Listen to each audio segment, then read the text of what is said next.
Guys, again I am going to repeat or continue the same exercise, that is figure of speech. That you know, in my previous lecture I explained about what is the meaning of figure of speech, why we are using in the poem. Okay, so today figure of speech you know from the previous lecture. Can you tell me what is the meaning of figure of speech?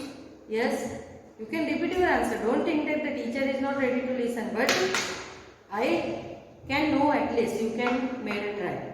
So here guys, figure of speech is we can say that such a that because of the language whatever we are using in the poem, figure of speech makes the language beautiful, so that the poets are using the figure of speech in poems. Okay, so 8 figure of speech we have completed. Now we are on 9th one.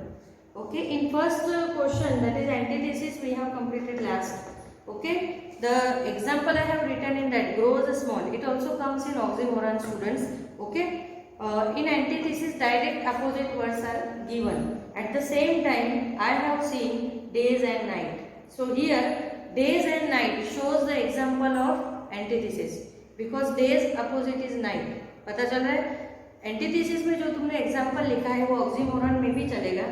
और antithesis का meaning क्या है, जैसे मैंने तुमको बोला direct opposite. जैसे I saw the sun and moon shines together, ऐसा पॉसिबल नहीं है बट पोएट को ऐसा लग रहा है. तो sun and moon again opposite word, day and night opposite word. तो डायरेक्ट अपोजिट जहाँ पे होते हैं वहां बोलते हैं एंटीथेसिस. अभी ऑक्सीमोरन जो है वो एंटीथेसिस की तरह ही है, देखते हैं. Special form of antithesis where two contradictory terms are united to give the expression. Two contradictory terms, contradictory means opposite terms. Two opposite terms, but they are not direct, they are indirect. So two opposite terms, they are indirect, they have no relation with each other, but they are used as opposite terms. It is known as oxymoron. It is same like as antithesis. Then what is the difference between antithesis and oxymoron? The difference is this: in antithesis we are using direct opposite, and in oxymoron we are using indirect opposite. Actually indirect opposite means what? They are not the actual opposites of each other. Then also the poet want to use it. Example, I saw a free market. I saw a free market. Market is the place, it can't be free ever. कभी हो सकती है market में तुम लोग जाओ सब free में मिल रहा है, पॉसिबल है? नो. तो फ्री एंड मार्केट ये दो अपोजिट वर्ड्स हुए, ये ऑक्सीमोरन बता रहे हैं. अभी फ्री और मार्केट दोनों का दूर दूर तक कोई रिलेशन नहीं अपोजिट में, बट वो अपोजिशन बता रहे हैं, क्योंकि मार्केट कभी भी फ्री नहीं हो सकता, तो इसीलिए इसको बोलते हैं ऑक्सीमोरन. ओके, ऐसे काफी सारे एग्जाम्पल्स हैं ऑक्सीमोरन के. जैसे हमने वो पहले देखा था, कौन सा एग्जाम्पल था वो ऑक्सीमोरन का? And the climbing moon grows small. Grows small opposite नहीं हो सकते, क्योंकि स्मॉल का अपोजिट बिग आता है. ओके, पर हम लोगों ने यहाँ पे ग्रोज लिया था, तो दिस इज ऑल्सो ऑक्सीमोरन, जहाँ पे दो वर्ड्स अपोजिट के तौर पे यूज करते हैं, but they are not the opposite actually. Okay, next is irony. Irony means what? The real meaning is exactly the opposite of that which is literally conveyed. Means what? Whatever I am saying to you, suppose in the class all the students are doing masti and I just announce that, oh students you are so clever. No, actually this is irony. मैं बोलूंगी बच्चे कितने होशियार हो, नहीं तुम लोग इसलिए बातें कर रहे हो. This is irony. ओके, बातें कर रहे हैं और मैं उनको बोल रही हूँ होशियार हो, मीन्स वो नहीं है, वो डफर है, इसीलिए तो बातें कर रहे हैं. होशियार बच्चा बातें क्यों करेगा बिना वजह? तो क्लेवर जो मैंने यहाँ पे वर्ड यूज किया है बच्चों के लिए, मस्ती करने वाले बच्चों के लिए, वो हुआ आयरनी. मीन्स जो भी हम लोग बोलते हैं वो उसका अपोजिट होता है. ओके, जैसे देखो एग्जांपल ले लो, on the pedestal these words appear, my name is Ozymandias king of kings. Pedestal means रास्ते में, पैदल चलते हैं वो रास्ते पे, एक वर्ड से लिखा हुआ एक क्या बोलते हैं उसको, स्टैचू पड़ा हुआ था. और वो स्टैचू जो है उसके पैर कहाँ पे, हाथ कहाँ पे, गर्दन कहाँ पे, सब अलग अलग पार्ट में है. बट एक टाइम पे वो राजा था, उसका नाम था ओजीमंडियाज, और आज उसकी सिचुएशन ये है कि वो रोड पे पड़ा है, कोई उसको देखता भी नहीं. तो ये हुआ आयरनी. आज वो भिखारी से भी बदतर उसकी हालत है, इसलिए वो on the pedestal these words appear. कौन से words? My name is Ozymandias king of king. मैं किंग्स का किंग हूँ, यानी एम्परर. ओzymandias, जब उसका भी एक टाइम था तब वो बहुत बड़ा राजा था, और आज उसकी सिचुएशन ये है कि वो रास्ते में पड़ा हुआ है, उसके स्टैचू के हाथ पैर गर्दन सब अलग अलग पार्ट में पड़े हुए हैं, तो भी वो ऐसे बोल रहा है आई am the king of Kings, this is irony. यानी जो हम लोग बोलते हैं उसके अपोजिट वो होता है। अभी really we can say that ओzymandias is the king of kings. आज अगर तुम लोग उसको देखोगे, उसका स्टैचू यहाँ वहाँ बिखरा पड़ा है, तो हम लोग उसको बोलेंगे किंग ऑफ किंग्स? नहीं, तो भी वो लिखा हुआ है उसके ऊपर कि I am the king of kings या my name is king of kings, means इसको बोलते हैं आयरनी। 11th नंबर paradox. Paradox means what? A self contradictory और absurd statement which has some hidden truth in it। कुछ ऐसा weird statement होता है बट उसके अंदर hidden meaning होता है। हम लोग उसको पढ़ेंगे, एक बार पढ़ेंगे हम बोलेंगे क्या है ये, और जब दूसरी बार पढ़ेंगे तो हमें थोड़ा पता चलेगा अरे ये तो बहुत इंपॉर्टेंट सेंटेंस है। तीसरा पढ़ेंगे, तीसरी बार पढ़ेंगे और समझ में आएगा। ऐसे जो सेंटेंस होते हैं they are absurd actually, but उसके अंदर हिडन मीनिंग छुपा होता है। तो एग्जाम्पल कैसे? All their time and space are foggy slums. Again here we are talking about the slum children. जो स्लम के बच्चे होते हैं, जो झोपड़पट्टी में रहने वाले बच्चे होते हैं, उनके लिए उनका टाइम और स्पेस, पूरी जिंदगी, time and space shows the whole life. These two words, time and space, shows the whole life of the children, those who are living in the slums। और उनकी पूरी लाइफ वो स्लम में ही चली जाती है, वो उनका जन्म भी वहीं पे होता है, मरते भी वहीं पे। इसलिए यहाँ पे उनके लिए पैराडॉक्स, यहाँ पे फिगर ऑफ स्पीच यूज हुआ है, क्योंकि time and space means whole life. कहाँ जा रही है? Only in slums. वो भी स्लम कैसा है? फॉगी, जो अंधेरे से भरा हुआ है, नो फ्यूचर, आगे सिर्फ ब्लैकनेस, डार्कनेस इज देयर। ऐसा जो होता है उसको बोलते हैं पैराडॉक्स। सेंटेंस इतना सिंपल है, all that time and space are foggy slums. तुम लोग उसको एक बार पढ़ोगे तो पता नहीं चलेगा, पर जब मैंने तुमको समझाया तब तुमको उसका मीनिंग पता चल गया, अरे तेरी इसका मीनिंग तो ये होता है कि time and space means whole life. Foggy slums means slum में रहने वाले बच्चे, जहाँ पे वो स्लम बहुत फॉगी होता है, मीन्स नो फ्यूचर, इसको बोलते हैं पैराडॉक्स। ये हुआ 11। Now move towards 12, that is पैटर्निमी। ये most commonly used figure of speech है स्टूडेंट्स। देखो मैं तुमको बोल दूं, एग्जाम में ज्यादा से ज्यादा कौन से फिगर ऑफ स्पीच आते हैं? Simile, then metaphor, personification, then कौन से हमने देखे, उसके बाद एलिट्रेशन, रिपीटेशन, आयरनी, आयरनी भी आता है, एंटीथेसिस, ऑक्सीमोरॉन, मेटोनिमी। फिर उसके बीच में कौन रह गया? एपोस्ट्रोफी रह गया, टोटोलॉजी रह गया। ये हार्डली पूछे जाते हैं, पर तुमको वो पता होना चाहिए। कभी कभी कोई सरफिरा बोर्ड वाला हो और उसने इसके बारे में पूछ लिया और तुमको पता ही नहीं हो, तो ये प्रॉब्लम नहीं होनी चाहिए, इसलिए मैंने उसको भी पढ़ा दिया। बाकी ये जो मैंने अभी बोले नाम, ये सारे पूछे ही जाते हैं। सिनेक्डोक, ये भी पूछा जाता है। तो अभी देखो मेटोनिमी की बात करते हैं। एन एट्रीब्यूट और a thing is represented by another closely related to it. ऐसी कोई चीज है जिसका दूसरे के साथ रिलेशन है, जो हमें उसका रिलेशन बताती है, एक्चुअली होता नहीं, but it is just for granted showing, तो वो बता रही है क्या? जैसे देखो, with sheeps and sun and love tempting them to steal, means the slum children, they are also having some wishes and ambitions, but they are not able to complete because they have lot of havocs and वो nuts, क्या बोलते हैं, have-nots, havocs and have-nots। havocs means rich people, have-nots means poor people। तो यहाँ पे sheep, sun, ये दो words civilised world को बताते हैं। सिविलाइज्ड वर्ल्ड यानी पढ़ी लिखी दुनिया, सिटी का लाइफ, और टेम्पटिंग देम टू स्टील, और ये जो स्लम के बच्चे, उनको अट्रैक्शन होता है। टेम्पटिंग का मीनिंग है अट्रैक्शन, कि उसको वो चुराने की कोशिश करते हैं। चुराने की मीन्स वैसे जीने की कोशिश करते हैं लाइफ में, बट वो जी नहीं सकते, क्योंकि उनके लिए सिटी में जाना पॉसिबल नहीं है। सिटी में गए तो वो पढ़े लिखे नहीं होते, जॉब नहीं मिलती, यानी उन्होंने जो इमेजिन किया होता है वो उनको मिलता नहीं है। ओके, तो इसीलिए यहाँ पे राइटर ने बोला है with ships and sun and love tempting them to stay, वो अट्रैक्ट हो जाते हैं उसके ऊपर। समझ में आ रहा है? तो ये हुआ metonymy, most commonly used figure of speech. Next one is synecdoche, it is also most commonly used. Synecdoche means what? Very interesting, I like this so much, मुझे बहुत अच्छा लगता है। क्यों पता है? Because the part stands for the whole and the whole stands for the part. This, अगर pen है, suppose I am just showing you pen, means what you are getting the idea from this, कि teacher pen बता रहे हैं यानी हमको कुछ लिखना है। मैंने तुमको ऐसा नहीं बोला लिखना है, बट तुमको आइडिया है कि लिखना है। तो एक पार्ट हमें पूरी बॉडी के बारे में बताता है। सपोज मैं क्लास में आई, तुम्हारे क्लास में मोर देन 15 से ऊपर बच्चे बहुत ही होशियार हैं, तो मैं बोलूँगी this is the genius class.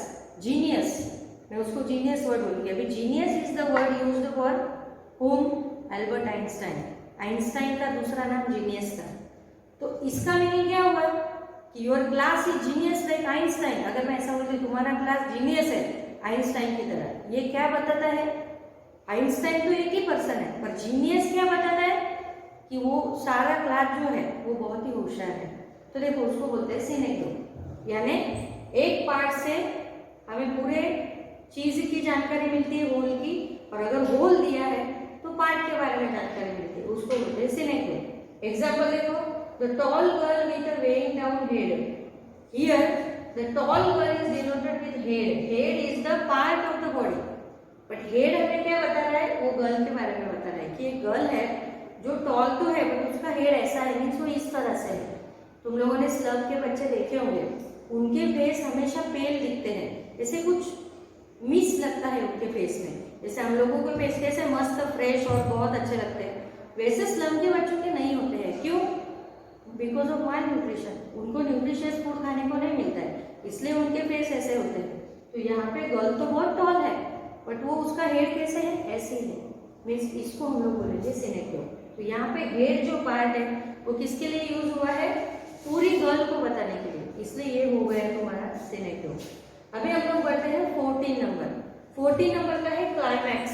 उसके नाम से ही तुमको पता चलेगा कि क्लाइमैक्स का मीनिंग क्या होता है। A series of ideas or words are placed in an increasing order of important of poetic effect. Order of important of poetic effect. एक सेकेंड, ऑफ नहीं आएगा यहाँ पे। और इम्पोर्टेंट फॉर पोएटिक इफेक्ट, यानी कि वर्ड्स को इस तरह से अरेंज किया जाता है स्टूडेंट कि they are in a series but in increasing order. Increasing order यानी कैसे? एग्जाम्पल से स्टडी करते हैं। If you letters have his name and town and state. अगर तुम लोग उसका नाम लोगे, सपोज उसके बारे में पता चला, तो तुमको टाउन के बारे में भी पता चल जाएगा, स्टेट के बारे में भी पता चल जाएगा। उसको हम लोग बोलते हैं क्लाइमैक्स। ऑर्डर इंक्रीजिंग होती है, यानी पहले सिर्फ उसका नाम था, फिर टाउन से भी टाउन के बारे में बात है, यानी उसके नाम से हमें टाउन के बारे में पता चला, टाउन के बाद स्टेट के बारे में पता चला, इंक्रीज हो रहा है ऑर्डर, उसको बोलते हैं क्लाइमैक्स। पता चल रहा है? अभी यहाँ पे हमने 14 तक कंप्लीट किया। अभी तुम लोगों को क्या करने का? Pause my video, write down this all. तब तक मैं ये रब करती हूँ और आगे के लिखते हैं। तुमको ये समझ में आया होगा। जब तक मैं रब कर रही हूँ तुम लोग स्टडी कर सकते हो और उसको समझो। मेरी जो बातें मैंने तुम लोगों से अभी की, what ever I taught you, जो पढ़ाया उसको रिवाइज करो कि मैम ने क्या पढ़ाया, तो तुमको ये ऑटोमेटिकली समझ में आएगा। क्योंकि क्या है स्टूडेंट्स, एक ही बार में हम लोग, तो भी मैं तुमको एक एक लेक्चर में हार्डली 9 और 10 ही कंप्लीट कर रही हूँ, उससे आगे जा ही नहीं रही, क्योंकि खिचड़ी बन जाती है दिमाग में। तुम्हारे लिए 9th वालों के लिए तो खास बहुत ही न्यू टॉपिक है, तो बेटा तुम लोगों को थोड़ा प्रॉब्लम होगा, बट नो डाउट तुम लोग बार बार इसको समझोगे, मेरा एक्सप्लेनेशन सुनोगे, तो तुम्हारा वो प्रॉब्लम सॉल्व हो जाएगा। ये लिख लो अच्छी तरह से, क्योंकि ये तुम्हारे बहुत ही काम के हैं। एग्जाम में 4 मार्क्स के लिए फिगर ऑफ स्पीच आते हैं स्टूडेंट्स। ये 1 और 2 मार्क्स का टॉपिक नहीं है। अभी 15 नंबर पे आते हैं। 15 number is anti climax. Sorry students, ये लेक्चर कौन सा आएगा? 30 था शायद, 31।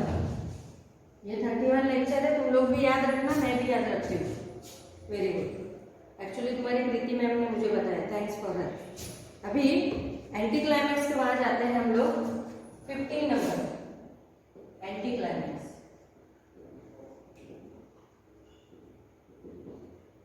सो एंटी क्लाइमैक्स क्या बोल रहा है? क्लाइमैक्स का opposite.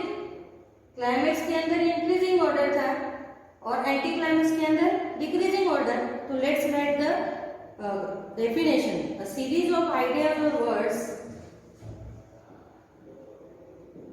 A series of ideas or words are placed in a decreasing order. Are placed in a decreasing order.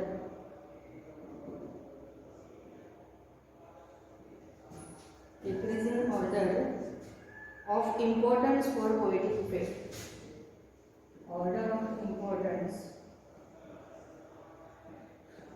for poetic effect.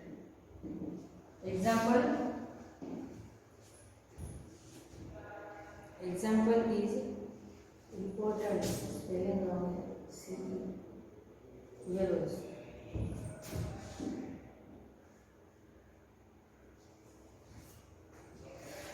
The rain to mist and cloud again.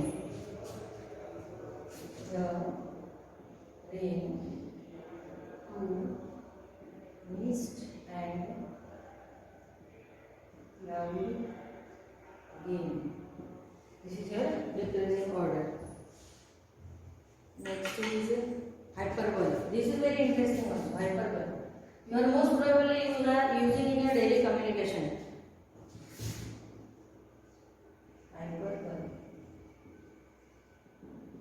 So what this figure of speech is saying? A statement is emphasized by overstatement. A statement is emphasized by overstatement. Emphasized by overstatement.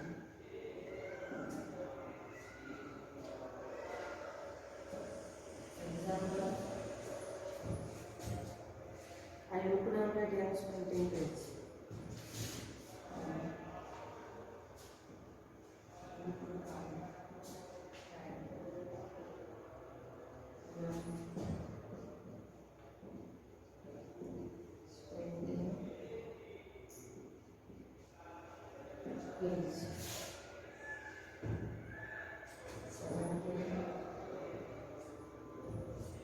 Transferred epithet.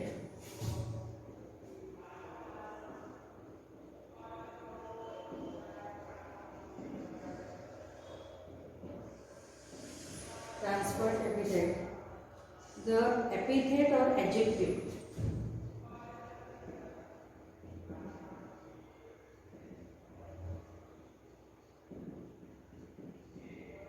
The epithet or adjective is transferred from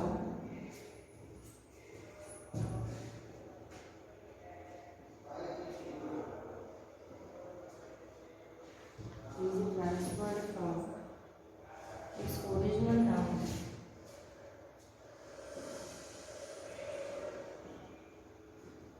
Original noun to another closely related to it. To another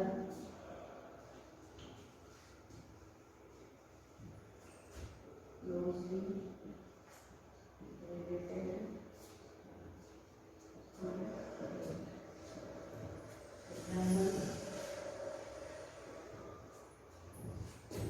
It is the human earth that we define. It is the human earth.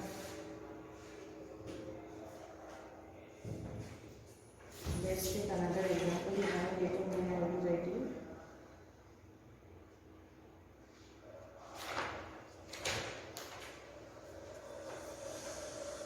एक minute students.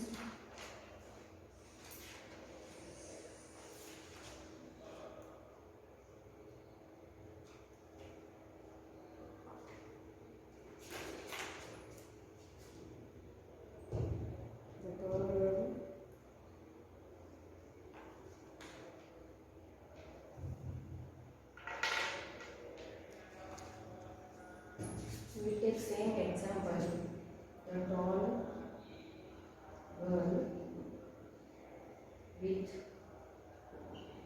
a way down head. Okay, 17 we have. I have written up to 17. Let's see one by one. 14, that is climax.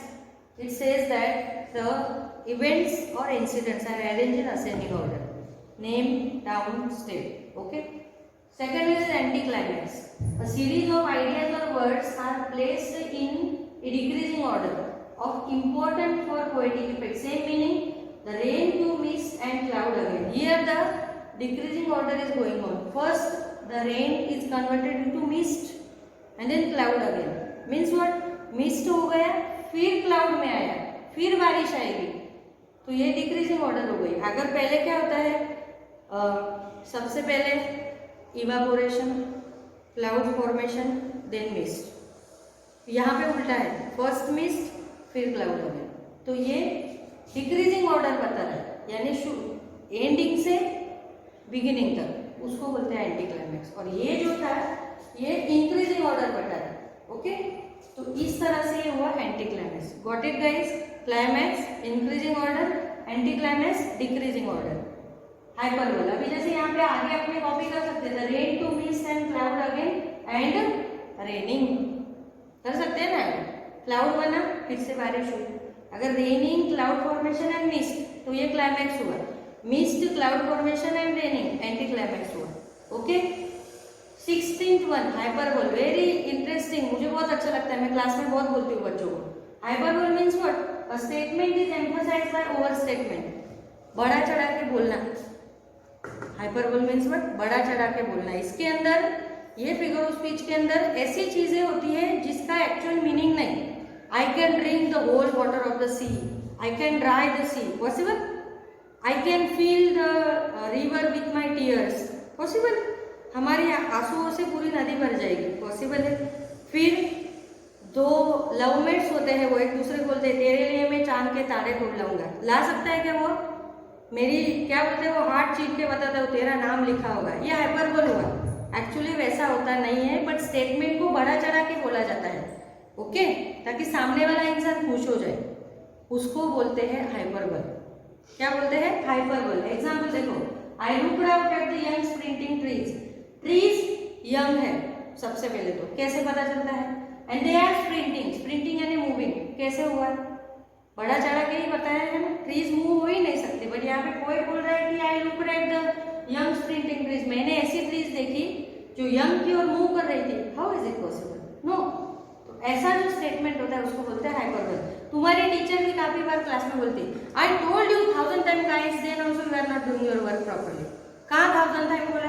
फिर एक आधा मस्तीखोर बच्चा होता है, ma'am आपने 2 ही बार बोला. फिर उसको क्या पढ़ती है? डेट दाना दसवीं बार है, बराबर कि नहीं? यानी ऐसे जो ये फिगर ऑफ स्पीच है उसको बोलते हैं हाइपरबोल, जिसके अंदर स्टेटमेंट को बड़ा चढ़ा के बोला जाता है. मजा आया कि नहीं हाइपरबोल में? है ना. 17 नंबर का है transferred epithet. Transferred epithet. Epithet का मीनिंग होता है एडजेक्टिव. एपिथेट का मीनिंग क्या होता है? एडजेक्टिव. ऐसा एडजेक्टिव है जो नाउन से लेके कहाँ शिफ्ट हो जाता है? एडजेक्टिव की ओर चला जाता है, जो उससे रिलेशन में होता है. इंग्लिश में पढ़ूंगी. द एपिथेट और adjective is transferred from its original noun to another close related to it. Means उसका नाउन अलग होता है, तो नाउन शिफ्ट होके एडजेक्टिव के ऊपर चला जाता है, और हमें उससे ये पता चलता है कि इन दोनों में कुछ रिलेशन है. उसको बोलते हैं ट्रांसफर्ड एपिथेट. एग्जाम्पल देखो, the tall girl with a weighed down head. यहाँ पे head, okay, weighed down is the adjective used for head. तो हेड जो है उसका वो नीचे झुका हुआ है. किसका? नाउन कौन है? Tall girl. तो हेड जो है वो डायरेक्ट टॉल गर्ल के साथ रिलेशन कर रहा है. हेड किसका है? टॉल गर्ल का. तो टॉल गर्ल जो नाउन है वो शिफ्ट होके हेड के ऊपर आ गया. हेड से हमें नाउन के बारे में पता चला. Actually weighed down head, weighed down head is the adjective, epithet. Okay, weighed down head जो है वो एपिथेट हुआ. किसके लिए? कहाँ ट्रांसफर हो गया? टॉल गर्ल से सीधा वेट डाउन हेड पे ट्रांसफर हो गया. उसको बोलते हैं ट्रांसफर्ड एपिथेट. जिससे हमें नाउन के बारे में उनका रिलेशन ऐसे समझ में आता है, तो उसको बोलेंगे transfer epithet. Again students, because of time, तुमको पता है अगर मैं चाहूँ तो 1.5 घंटा भी पढ़ा सकती हूँ, तुम लोगों को भी ये फिगर ऑफ स्पीच में मजा आता है बहुत, पर अभी तुमको पता है टाइम के आगे नहीं जा सकते। ये लेक्चर में 17 हमने कंप्लीट किए और 10 जितने बाकी हैं वो मैं नेक्स्ट लेक्चर में कंटिन्यू करूंगी बेटा। आई होप तुमको मजा आया होगा, पर तुमको ये अच्छी तरह से लिखना है सबको। Okay, bye.